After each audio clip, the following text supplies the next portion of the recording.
Hello guys, welcome back to മാസ്കീസ് vlogs. അപ്പോൾ നമ്മളിന്ന് ക്ലാസ് 8ൻ്റെ മലയാളം സെക്കൻഡ് മാതൃകാ ചോദ്യപേപ്പറാണ് നോക്കാൻ പോകുന്നത്.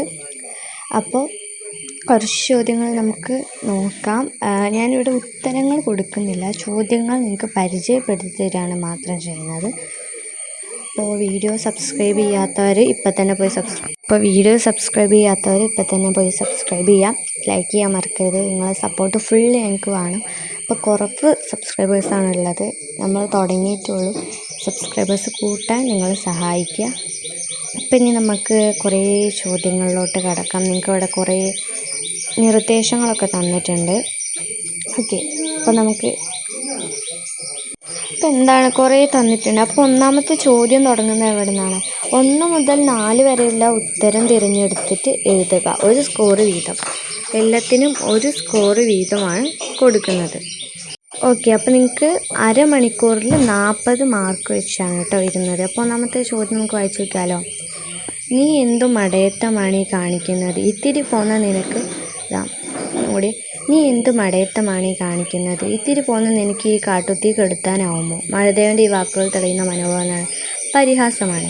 ഇനി വസന്തത്തിലെ ഊഷ്മളമായ സൂര്യവെളിച്ചത്തിൽ അത് വെയിൽ കാഞ്ഞിരുന്നു.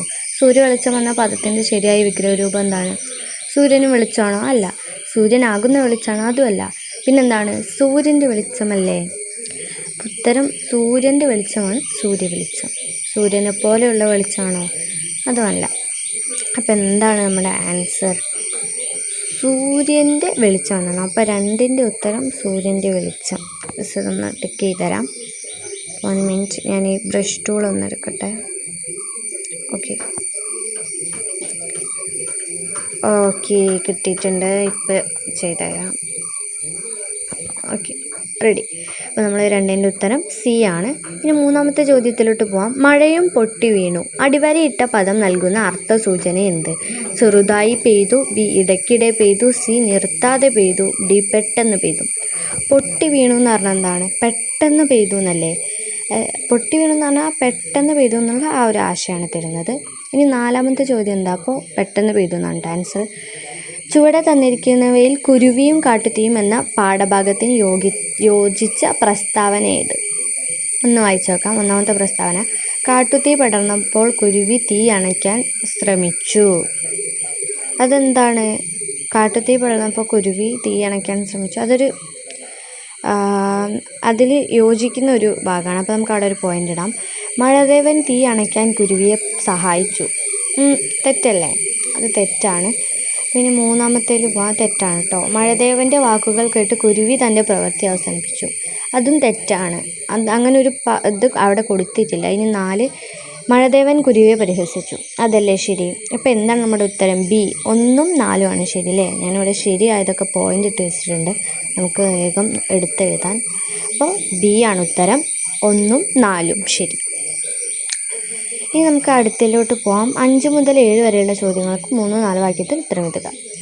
ആ തുറന്ന പ്രദേശത്ത് ഒറ്റയ്ക്കാണ് ദേവദാരു വളർന്നതെങ്കിലും അതിന് ഒരിക്കലും ഏകാന്തത അനുഭവപ്പെട്ടിട്ടില്ല. കൊച്ചു ദേവദാരുവിൻ്റെ മനുഷ്യഭാവത്തിലാണോ കഥയിൽ അവതരിപ്പിച്ചിരിക്കുന്നത്? നിങ്ങളുടെ നിരീക്ഷണം കുറിക്കുക.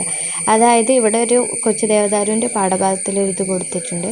പിന്നെ കൊച്ചു ദേവദാരുവിനെ മനുഷ്യഭാവത്തിലാണോ കഥയിൽ അവതരിപ്പിച്ചിരിക്കുന്നത് എന്നാണ് ചോദിച്ചത് കേട്ടോ. ഇത് 3 സ്കോർ വീതമാണ്. ഓക്കെ, നമുക്ക് 6ാമത്തെ ചോദ്യത്തിലോട്ട് പോയാലോ. ഇരുമരങ്ങളി വഴിയരികത്ത് ഒരേ മന നനഞ്ഞൊരി വെയിൽ കുടിച്ചിരുണ്ട പച്ചില തഴപ്പുമായി നിൽക്കും ഒരേ നിലാവ് വീണയുടെ ഇലഞ്ഞ പൂക്കൾ ഇലത്തലപ്പുകൾ മിന്നും. ഓക്കെ, ഇതെനിക്കിവിടെ ചെറുതായിട്ട് കാണുന്നില്ല, അതുകൊണ്ടാണ് കേട്ടോ. മരങ്ങൾ പൂക്കുന്നത് റഫീഖ് അഹമ്മദിൻ്റെ ഒരു കവിതയാണ് ഇവിടെ കൊടുത്തിട്ടുള്ളത്. കൊച്ചു ദേവദാരുവിന് അത്ര അഴകുണ്ടായിരുന്നു. അതിൻ്റെ പ്രായത്തിലുള്ള മറ്റു വൃക്ഷത്തൈകളെ പോലെ അതും വളർന്നു. വേനലിലെ മഴയിൽ കുളിച്ചും ഹേമന്തത്തിലെ മഞ്ഞുകൊണ്ട് പുതച്ചും.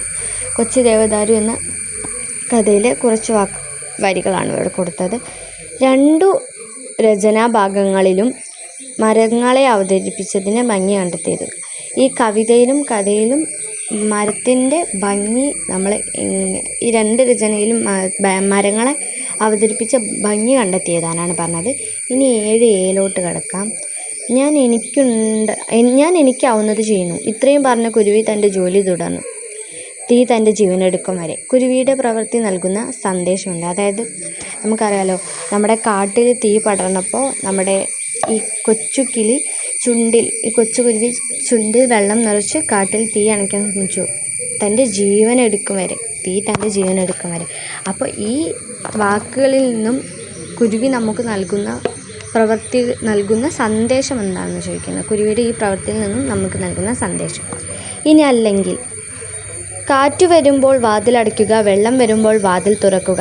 പ്രകൃതിക്ഷോഭവുമായി ബന്ധിപ്പിച്ച് ഈ നാട്ടറിവുകൾ വിലയിരുത്തുക. ഈ നാട്ടറിവുകളാണ് പറഞ്ഞത്. ഇതിനെ നമുക്ക് പ്രകൃതിക്ഷോഭവുമായി ബന്ധപ്പെട്ടിട്ട് നാട്ടറിവുകൾ വിലയിരുത്താനാണ് പറഞ്ഞത്.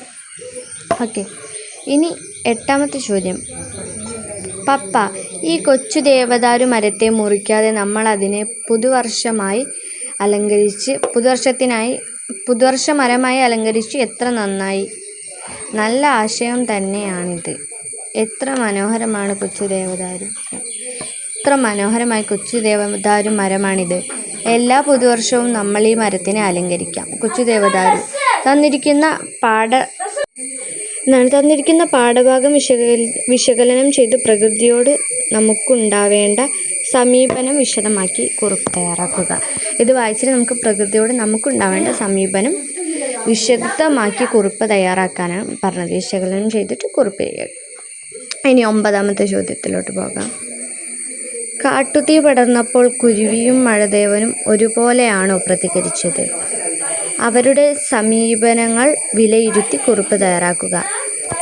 9ാമത്തെ ചോദ്യം എന്താണ് പറഞ്ഞത്? കാട്ടുതീ പടർന്നപ്പോൾ കാട്ടുതീ പടർന്നപ്പോഴല്ലേ കുരുവിയും മഴദേവനും ഒരേപോലെയാണോ പ്രതികരിച്ചത് എന്നാണ് ചോദിക്കുന്നത്. അവരുടെ സമീപനങ്ങൾ നമ്മളോട് വിലയിരുത്തി കുറിപ്പ് തയ്യാറാക്കാൻ പറയുന്നു. ഇനി 10ാമത്തെ ചോദ്യം അവിടെ ഒരു പാരഗ്രാഫ് തന്നിട്ട് ചുവടെ തന്ന ചോദ്യങ്ങൾക്ക് ഉത്തരം എഴുതാനാണ്. അപ്പോൾ ഇതിപ്പോൾ ഞങ്ങൾക്ക് വായിച്ച് തരുന്നില്ല ഇതൊക്കെ. അപ്പോൾ അവിടെ ഒരു പാരഗ്രാഫ് എന്നൊരു ക്വസ്റ്റ്യൻസ് ആണ്. അപ്പോൾ ഞാനിപ്പോൾ പാരഗ്രാഫ് വായിക്കുന്നില്ല, ബിക്കോസ് കുറേ ടൈം അതിലേറെ പോകും, വീഡിയോ ലാഗ് ആവണ്ടെന്ന് വിചാരിച്ചിട്ടാണ്. അപ്പോൾ ഈ പാരഗ്രാഫും ക്വസ്റ്റ്യൻസും നിങ്ങൾക്ക് വേണമെങ്കിൽ നിങ്ങളിപ്പോൾ ഒന്ന് സ്ക്രീൻഷോട്ട് എടുത്ത് വെക്കുക, ഞാൻ വെയിറ്റ് ചെയ്യാം. അപ്പം നിങ്ങളെൻ്റെ ഈ ക്വസ്റ്റ്യൻസ് ആൻസർ ചെയ്യുക. ക്വസ്റ്റ്യൻസ് വേണമെങ്കിൽ ഞാൻ വായിച്ചു തരാം. ആളുകളും വളർത്തുമൃഗങ്ങളും എല്ലാം ഒരു ഷണ്ടയുമില്ലാതെ ഐക്യത്തോടെ കഴിയാനിടയാക്കിയ സാഹചര്യമെന്ത്? പ്രതിസന്ധി ഉണ്ടായിട്ടും ചെന്നതറിയാൻ അത് നിങ്ങൾ വായിച്ചു നോക്കുക കേട്ടോ. ഞാൻ കുറച്ച് ക്വസ്റ്റ്യൻസ് ഇവിടെ വായിച്ചു തരാൻ പറഞ്ഞിട്ടുണ്ടായിരുന്നു. എനിക്ക് വായിക്കാതെ ഒന്നും ക്വസ്റ്റ്യൻസ് വായിച്ചിട്ടൊരു കാര്യമില്ല. അപ്പോൾ എന്ത് ചെയ്യുക, നിങ്ങളിപ്പോൾ ഇത് സ്ക്രീൻഷോട്ട് എടുത്ത് വെക്കുക, എന്നിട്ട് വായിക്കുക. ഓക്കെ,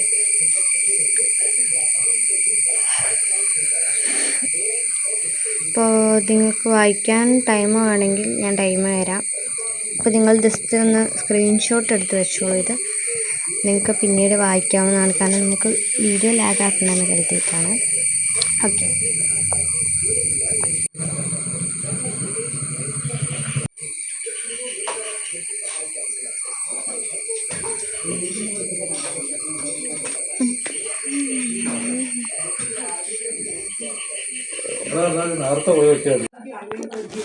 ഓക്കെ, നിങ്ങൾ വായിച്ചിട്ടുണ്ടാവും എന്ന് കരുതുന്നു. പിന്നെ നമ്മൾ കുറേ ഇത് മാത്രം നമ്മൾ വായിച്ചു തരാത്തത് കാരണം കുറച്ച് വലുതായതുകൊണ്ടാണ് കേട്ടോ വായിച്ചു തരാത്തത്, അല്ലെങ്കിൽ നിങ്ങൾക്ക് വായിച്ചു തരുന്നു. അപ്പം നാളെ എക്സാം കഴിഞ്ഞ് ഓക്കെ, അപ്പോൾ നാളെ നിങ്ങൾ പരീക്ഷ എഴുതി നന്നായിട്ട് വരിക. ഇന്നാണല്ലേ എക്സാം. ഓക്കെ, ഇന്ന് എക്സാം എഴുതി വരിക, എന്നിട്ട് ക്വസ്റ്റ്യൻ പേപ്പർ നമ്മൾ ഡിസ്കസ് ചെയ്യുന്നതായിരിക്കും. ഓക്കെ, സോ ഇനി നമുക്ക് അടുത്ത ക്വസ്റ്റ്യനിലോട്ട് കിടന്നാലോ? ഇത്രയും ടൈം പോരെ? ഓക്കെ, 11 കുരുവിയും കാട്ടുതീയും എന്ന പാഠഭാഗത്തിൻ്റെ പശ്ചാത്തലത്തിൽ കുരുവിയും കാട്ടുതീയും ഒരു മരവും തമ്മിൽ നടക്കാൻ സാധ്യതയുള്ളൊരു സംഭാഷണം സങ്കല്പിച്ച് എഴുതാനാണ് നിങ്ങളോട് പറയുന്നത്. ഓക്കെ, അപ്പോൾ കുരുവിയും കാട്ടുതീയും തമ്മിലുള്ളൊരു സംഭാഷണമാണ് എഴുതാൻ പറഞ്ഞിട്ടുള്ളത്. ഓക്കെ, അപ്പോൾ നിങ്ങളോട് ആ സംഭാഷണം എഴുതാനാണ് പറഞ്ഞിട്ടുള്ളത്. കുരുവിയും കാട്ടുതീയും എന്ന പാഠഭാഗത്തിലെ മരവും കുരുവിയും കാട്ടിലൊരു മരക്കുരുവിയും തമ്മിൽ നടക്കാൻ സാധ്യതയുള്ളൊരു സംഭാഷണം. ഇനി അല്ലെങ്കിൽ ഇടനാഴികളിലാണ് വെള്ളത്തിൻ്റെ കുത്തും തള്ളലും ഏറെ ശക്തമായത്. എല്ലാവരും മുകളിലെത്തി. പാത്രങ്ങളും മുകളിലേക്കു കയറ്റി. വെള്ളവും കോണിപ്പടി കയറി വരാൻ തുടങ്ങി. ജീവൻ രക്ഷിക്കാനുള്ള വഴിയെക്കുറിച്ചു മാത്രമായി ചിന്ത. പെരുമഴയത്ത് എന്ന കഥയിലെ കുറച്ച് വരികളാണ് ഇവിടെ കൊടുത്തിട്ടുള്ളത്. വെള്ളപ്പൊക്കത്തിൻ്റെ ഓർമ്മകൾ പങ്കുവയ്ക്കുന്ന ഈ ലേഖനഭാഗം അടിസ്ഥാനമാക്കി ഉചിതമായ തലക്കെട്ട് നൽകി ഒരു പത്രവാർത്ത തയ്യാറാക്കാനാണ് പറഞ്ഞത്. ഈ വെള്ളപ്പൊക്കത്തിൻ്റെ ഒരു ഭാഗമായിട്ട് ഈ ഒരു പാരഗ്രാഫിന് ഉചിതമായൊരു തലക്കെട്ട് കൊടുത്തിട്ട് നിങ്ങളോട് പത്രവാർത്ത തയ്യാറാക്കാനാണ് പറയുന്നത്. ഇനി 12ാമത്തെ ചോദ്യത്തിലോട്ട് കിടക്കാം. താഴെ കൊടുത്തിരിക്കുന്ന ചോദ്യങ്ങൾ ഏതെങ്കിലും ഒരെണ്ണത്തിന് ഉത്തരം എഴുതുക. ഇതിലേതെങ്കിലും ഒന്ന് എഴുതിയാൽ മതി. അപ്പോൾ 12 എന്താണ്? ആ സ്റ്റേറ്റ്മെൻറ്റ് എനിക്ക് കറക്റ്റ് ആവുന്നില്ല കേട്ടോ. ഞാൻ ഇവിടുന്ന് ഇൻസ്റ്റഗ്രാമിന് എന്തോ ആണ്, എനിക്കിവിടുന്ന് നോക്കിയിട്ട് കറക്റ്റ് ആണെന്ന് ഞാൻ വേണേൽ സൂം ചെയ്ത് നോക്കാം. ബട്ട് ഗൈസ് എനിക്കിത് മനസ്സിലാവുന്നില്ല. ഞാൻ സൂം ചെയ്ത് നോക്കട്ടെ. 1 മിനിറ്റ് സൂം ചെയ്ത് നോക്കാം. ഇത് റെഡി ആവുന്നില്ലല്ലോ. ഓക്കെ, ഇപ്പം ഞാൻ സൂം ചെയ്ത് തരാം. അപ്പോൾ നിങ്ങൾക്ക് റെഡി ആയിക്കോളും ഞാൻ എന്താണ് പറയാൻ വന്നതെന്ന്. അപ്പോൾ ഏതായാലും നിങ്ങളിത് വായിച്ചു നോക്കുക. ഓക്കെ, ഈ സ്റ്റേറ്റ്മെൻറ്റ്സ് ഇൻസ്റ്റഗ്രാമൊക്കെ ഉണ്ടായിരുന്നു. ആ ഒരു രീതിക്കാണ് കൊടുത്തത്. എന്താണെന്ന് എനിക്ക് മനസ്സിലാവുന്നില്ല. സൂം ചെയ്തതാണ് ഞാൻ. ഇതിൽ സൂം ചെയ്യാൻ പറ്റണില്ല. എപ്പോഴും പറ്റുന്നതാണ്. ഇന്നെന്താ പറ്റിയെന്ന് എനിക്കറിയില്ല. നോക്കട്ടെ, ഞാൻ വായിച്ചുതരാം. ഇൻസ്റ്റഗ്രാമൊക്കെ അന്നും ഉണ്ടാവും. അല്ലെങ്കിൽ എങ്ങനെയാണ് കുരുക്ഷേത്ര യുദ്ധമൊക്കെ സംഘടിപ്പിച്ചതെന്നാണ് ഒന്ന് ചോദിക്കുന്നത്. അടുത്തെന്താണ്? ശരിയാ, ഗ്രൂപ്പ് ഉണ്ടാക്കി വെല്ലുവിളിച്ച് അടി സെറ്റാക്കാൻ പെടുന്ന പാട് നമുക്കേ അറിയൂ. ഇനി എന്താണ്? ഇവിടെ ഒരു ക്രോക്കഡൈൽ ഉണ്ട്. ലഹരിയാണത്. അതെന്താണ്? ഒരു ചെക്കൻ തിന്നാൻ നോക്കുക. വാ ബ്രോ, നമുക്കൊന്ന് ട്രൈ ചെയ്ത് നോക്കാമെന്നാണ് പറയുന്നത്. റീൽസിനായി കുടിവെള്ള ടാങ്കിൽ ഇറങ്ങിയ യുവാക്കളെ പിടികൂടി പോലീസിൽ ഏൽപ്പിച്ച് നാട്ടുകാർ എന്ന 3 രസകരമായ കുറിച്ച് കൊടുത്തിട്ടുണ്ട് പോസ്റ്റർ. പക്ഷെ ഇതിനോട് നമുക്ക് ഉദ്ദേശിക്കുന്നത് എന്താണ്? ഞാൻ വായിച്ചുതരാം. കാർട്ടൂണുകളും വാർത്തയും ശ്രദ്ധിച്ചല്ലോ. സമകാലിക സംഭവങ്ങൾ കൂടി വിശകലനം ചെയ്ത് ലഹരിയും സൈബർ ലോകവും ഒരുക്കുന്ന കെണികൾ എന്ന വിഷയത്തിൽ സ്കൂൾ അസംബ്ലിയിൽ അവതരിപ്പിക്കുന്നതിനുള്ള പ്രഭാഷണം തയ്യാറാക്കുക. നമ്മളോട് ഈ ഒരു ലഹരിയും സൈബർ ലോകം ഒരുക്കുന്ന കെണികൾ എന്ന വിഷയത്തിൽ പ്രഭാഷണം തയ്യാറാക്കാനാണ് പറഞ്ഞത്. പ്രഭാഷണം മീൻസ് പ്രസംഗം, ആ ഒരു ഇതാണ് ഉദ്ദേശിച്ചത്. ഇനി അല്ലെങ്കിൽ പ്രകൃതിയിൽ നിന്ന് എടുത്താൽ മതിയോ, കൊടുക്കുകയും വേണ്ടേ? മുകളിൽ നൽകിയിരിക്കുന്ന പ്രസ്താവനയും കുരുവിയും കാട്ടുതീയും കൊച്ചു ദേവദാരു എന്നീ പാഠഭാഗങ്ങളിൽ ആശയം വിശകലനിച്ച് ചെയ്ത് പ്രകൃതിയോടുണ്ടാവേണ്ട മനോഭാവം എന്ന വിഷയത്തിൽ ഉപന്യാസം തയ്യാറാക്കാനാണ് പറഞ്ഞത്. അതായത് മുകളിൽ കൊടുത്തത് പ്രകൃതിയിൽ നിന്ന് എടുത്താൽ മതിയോ, കൊടുക്കുകയും വേണ്ട, ഈ ഒരു ആശയം കൊച്ചു ദേവദാരുവും കുരുവിയും കാട്ടുതീയും ഈ 3 കാര്യങ്ങളും എടുത്തിട്ട് വിശകലനം ചെയ്ത് പ്രകൃതിയോടുണ്ടാവേണ്ട മനോഭാവം എന്ന വിഷയത്തിൽ ഉപന്യാസം തയ്യാറാക്കാനാണ് നമ്മളോട് പറഞ്ഞിട്ടുള്ളത്. അപ്പോൾ നമ്മുടെ മലയാളം സെക്കൻഡ് 3 ക്വസ്റ്റ്യൻസ് കഴിഞ്ഞു.